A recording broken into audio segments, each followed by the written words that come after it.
በጥንቃቄ ስላልተያዘች የማይገባቸው ሰዎች ስለነኳት ሎፍላውያን ያ ታምራት ታይቷል። መቼ ይሆን እግዚአብሔር ወደ ኢትዮጵያ የሚመጣ? ለምን እንደተቃጠለ ልንገራችሁ። ስሙኝ በደንብ ተው፣ ለቅሶ አይለቀስም።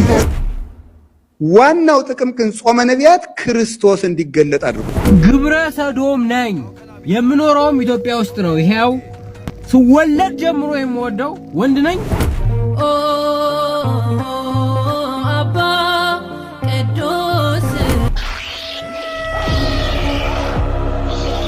ሰላም ሰላም፣ ጤና ይስጥልኝ ውድና የተከበራችሁ የአዳም ቲቪ ቤተሰቦች እንደምን አላችሁ? እንደምን ሰነበታችሁ? እኔ ደህና ነኝ፣ እግዚአብሔር ይመስገን።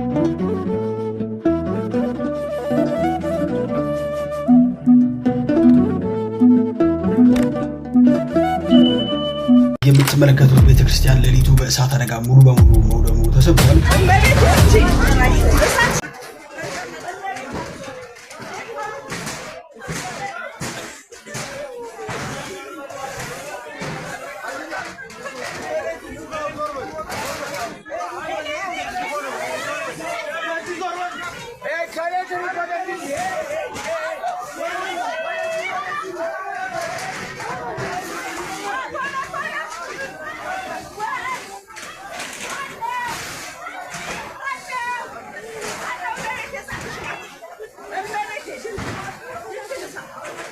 በጣም የሚያሳዝነው እንግዲህ ሴራውንማ አሲረውታል እኮ በደንብ ነው የሾረቡት። በ3 በ4 በ5 በ6 ጉንጉን የ666 ተከታይ ሁላ።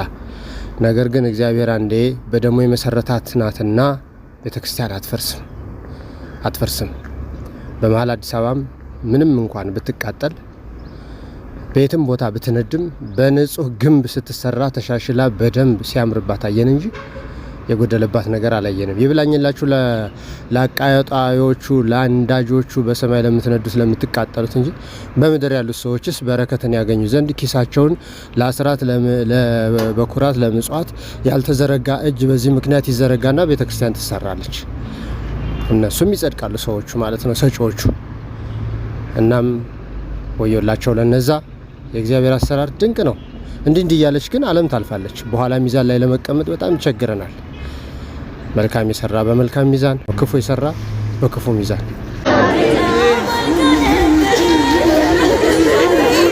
አይ ለቅሶ የለም።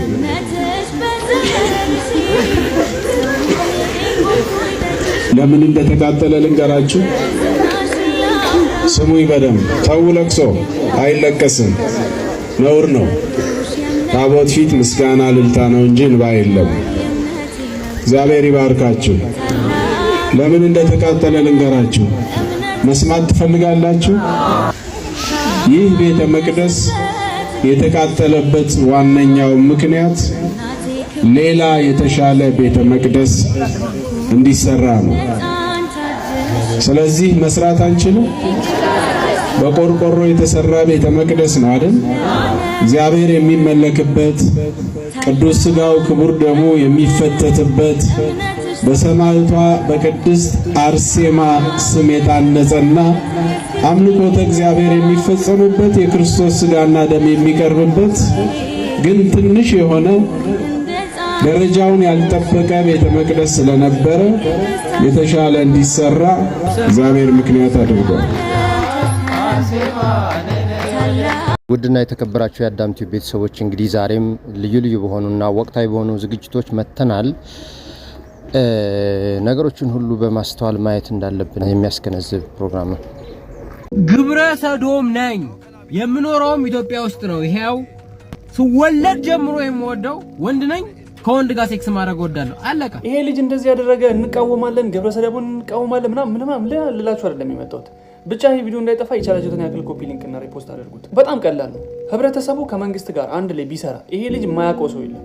የሆነ ያለበት አካባቢ የሆነ ሰው ያየዋል። ያ ሰው ደግሞ እዚህ አካባቢ ነው ብሎ አንድ ሰው ቪዲዮ ቢሰራ ያ መንግስት ደግሞ ሄዶ ይሄን ሰውዬ የማያዳግም እርምጃ ቢወስድበት እንደዚህ አፋቸውን የሚከፍቱ ሰዎች ባልተፈጠሩ ነበር። ያኔም እንቃወማለን። ምን ተከሰተ? ምን አደረገ? ምንም አልበጀም። ይልቅ ወላጆች ልጆቻችሁን ጠብቁ። ልጆቻችሁን በደንብ ተከታተሉ። ምንም ማለት አልችልም። ይሄን ቪዲዮ ግን እንዳያጠፉት ኮፒ ሊንክ እና ሪፖስት አድርጉ። መንግስት ደግሞ የማያዳግም እርምጃ እንድትወስድ በትህትና እንጠይቃለን። ኢትዮጵያ ምን ሊሆን ይችላል ምን እንደምትሆን መገመት አይከብድም እና በጣም የሚያስጠላ ተቃፈለ።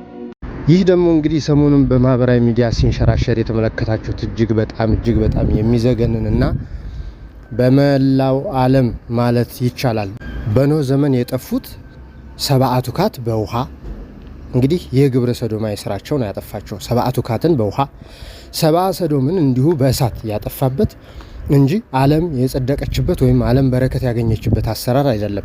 ከተፈጥሮ ውጭ ወንድን ከወንድ ሴትን ከሴት አጋብቶ ወይም ተጋብቶ መኖር ዘርን የሚተካ ሳይሆን ዘርን የሚያመክን ነው።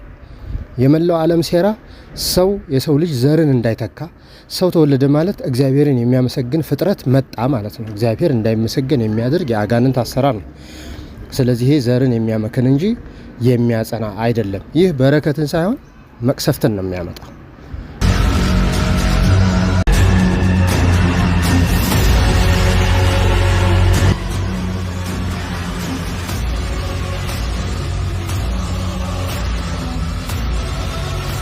ይህ በረከትን ሳይሆን መቅሰፍትን ነው የሚያመጣው።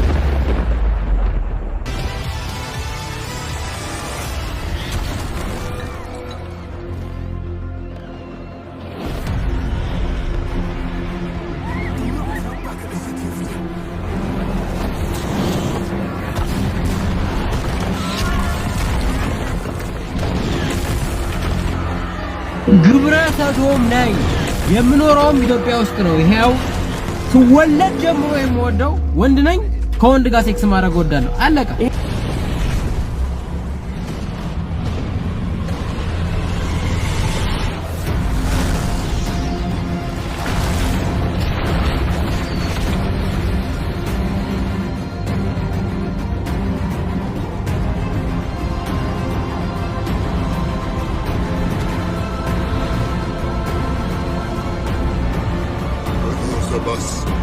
About to die.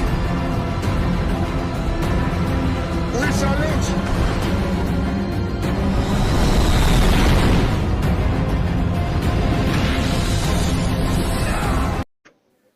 ዋናው ጥቅም ግን ጾመ ነቢያት ክርስቶስ እንዲገለጥ አድርጎታል። ማን እንዲገለጥ አድርጎታል? ክርስቶስ እንዲገለጥ አድርጎታል። ነቢያት እንደዚህ ብለው ስለ ጾሙ ነው ክርስቶስ ሰው ሆኖ የመጣ። እነሱ አንጾምም አንጸልይም ብለው ምንም እግዚአብሔርን አንፈልግም ብለው ጨርሶ ሁሉም ቢያቆም የአዳም ልጅ በአጠቃላይ ትንቢት አልቀበልም ቢል ክርስቶስ ጸጋውን ያነሳል። ሰው እንዲሆን ያደረገው አንዱ የነቢያት ጾም ነው። ጾመው ጸልየው አልቅሰው ስለለመኑት እና አምላክ ተስፋ የተደረገበት ጾም የተስፋ ጾም ነው። ጾመ ነቢያት ተስፋ የተፈጸመበት ጾም። ታኅሳስ 29 ተስፋ ይፈጸማል። የነቢያትን ተስፋ ለመሳተፍ ነው ምን ጾመው። ምንድነው የብሉይ ኪዳን ጾም አምጥተን እዚህ ምን ጾም ሊሉን ይችላሉ ሌሎቹ። የተስፋ ጾም ነው። ኤፌሶን ምዕራፍ 2 ቁጥር 20 ምን ይላል? ዲበ መሰረተ ነቢያት ወሐዋርያት ታነጽክሙ ወብነ ማዕዘንቱ ሰለሊሁ ኢየሱስ ክርስቶስ። በነቢያትና በሐዋርያት መሰረት ላይ ታንጻቸዋል። የማዕዘኑ ራስ ማን ነው የሚለው? ክርስቶስ። ስለዚህ በነቢያት መሰረት ላይ ቆማቸዋል ስለሚል ያንን ተስፋ ለመፈጸም ለመሳተፍ እንጾማለን። ጾመ ነቢያት እንደነገርኳችሁ 44 ቀን ነው የሚመጣው እስከ ታኅሳስ 29 ድረስ። ታኅሳስ 28 ሲጨምረው ከዛሬ 15 ጀምሮ 44 ይመጣል። 40 ቀን ቅድም የነገርኳችሁ ነቢያት ነው። 3ቱ የአስቴር ጾም ነው። አንዱ ጾም ገሃድ ይባላል። ገሃድ ማለት መገለጥ ማለት ነው። ስለዚህ አምላክ ሰው ሆኖ ለመገለጡ የነቢያት ጾም አስተዋጽኦ ስላደረገ 40ውን እንጾማለን። 3ቱ የአስቴር ጾም እንጾምና የነቢያትን ጾም ከዚያ በኋላ አንዷን ደግሞ አምላክ ሲገለጥ ጾመን ነው መገለጥ። ምክንያቱም ነቢያትም ጾመው ነው የተገለጠላቸው። ሐዋርያትም ጾመው ነው እኮ ትንሣኤውን የገለጠላቸው። በትንሣኤ ዕለት ተገልጾ ምንድን ነው ያላቸው? ልጆች የሚበላላችሁ አላቸው። የለም ነው ያሉት። ሲጾሙ አድረው ነው ለሐዋርያትም የተገለጠላቸው። እንኳንስ ፊት ከትንሣኤም በኋላ ጌታ የተገለጠላቸው ጾማቸውን አድረው ነው። ከዚያ በኋላ ነው አሳምጥቶ ኑ ምሳ እንብላ ያላቸው። ስለዚህ ጾም በሐዲስም በብሉይም እግዚአብሔርን የሚገልጥ ነውና አንዷ ቀን የመገለጥ ጾም ናት። ይሄኛው ጾም የሚጾመው እስከ 9 ሰዓት ነው። በእናንተ ሀገር እስከ 3 ሰዓት ነው የምትጾሙት ማለት ነው።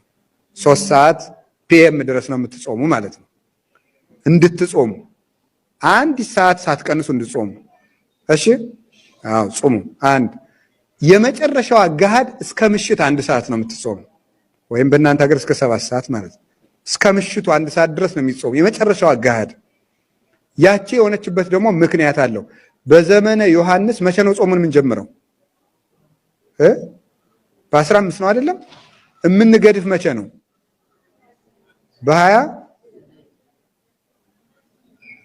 በ28 ነው። አምና ለምሳሌ መቼ ነው የገደፍ ነው? በ28 ነው የምንገድፈው። በዘመነ ዮሐንስ በ28 ነው የምንገድፈው። ለምንድን ነው ስትሉ ጌታ የተጸነሰው መጋቢት 29 ቀን ነው በዘመነ ሉቃስ። ከመጋቢት 29 እስከ ታኅሳስ 29 ስትቆጥሩ ጳጉሜን 6 ስለምትሆን በ29 ብንገድፍ 276 ቀን ይሆናል። መቼም ይሄም ቀመር ሆኖ አይከብዳችሁም። 200 ከመጋቢት 29 እስከ ታኅሳስ 29 ስትቆጥሩ ታኅሳስ 29 ብንገድፍ በዘመነ ሉቃስ ጳጉሜን 6 ስለሆነች 276 ቀን ይመጣል። እምንጾመው ብቻ 276 ከሆነ ጽንሱ ማለት ነው። ተመልከቱ። ታኅሳስ 29 ብንገድፍ በዘመነ ዮሐንስ ጌታ በማህፀን ውስጥ የኖረው ከመቤታችን 9 ወር ከ5 ቀን ነው። ይሄ ወደ ቀን ሲቀየር 275 ቀን ነው። 275 ቀን ብቻ በማህፀን ቆይቶ ተወልዷል። 275ቱ ቀን የሚያልቅ 27ን ብቻ ጾመን 28 ላይ ስንገድፍ ነው። 29 ብንገድፍ ግን 276 ቀን በማህፀን ውስጥ ቆየ ማለት ይሆንብናል ማለት ነው። ያ እንዳይሆንብን ምክንያት በ28 እንገድፋለን። በ28 ስንገድፍ ጾሙ 44 ነው። አንድ ጾም ሊጎልብን ነው። እንዳይጎልብን ምን ይሆናል? 4ቱን ዘመናት ሁሉ ገሃድን ስንት ቀን እስከ 6 ሰዓት ነው የምንጾማት። እስከ ምሽት 1 ሰዓት ስንጾመው ከ9 ሰዓት በኋላ 3 ሰዓት ይተርፈናል። ከማቴዎስ 3 ሰዓት፣ ከማርቆስ 3 ሰዓት፣ ከሉቃስ 3 ሰዓት፣ ከዮሐንስ 3 ሰዓት ስንት ይመጣል? 12 ሰዓት። ያችን የጎደለችው ቀን ሞላች ማለት ነው። የጎደለችው 44 እንዳትጎልብን አንድ ቀን ጨመርንባትና ሞላች ማለት ነው። ስለዚህ ይህንን ጾም ጾመን የተስፋ ጾም ነው። አባታችን ጾመው ክርስቶስን አዩት፣ ክርስቶስ እንዲወለድ አደረጉት። እመቤታችንም ጾመዋለች ይህን ጾምና ጾመን ነቢያት በዚህ ጾም ተስፋ ያገኙበትና የተረጋጉበት ዘመን ነው። እሺ እንግዲህ እስካሁን ከቀረቡት ቪዲዮዎች ላይ ትልቅ ቁም ነገር እንደቀሰማችሁ አምናለሁ። ከዚህ በኋላ በየቪዲዮ መጨረሻ ላይ ደግሞ ማስቀምጣቸው በሌሊት ሰዎች የማያውቋቸው አውሬዎች ናቸውና እነዚህን አውሬዎች ተፈጥሯቸው ለየት ያለ ነው። እኔ በበኩሌ ምንም አላውቃቸውም፣ ስለነዚህም ሰምቼ አላውቅም። የምታውቋቸው ካላችሁ ስማቸውን በኮሜንት አስቀምጡልኝ፣ አብረን እንመለከታለን።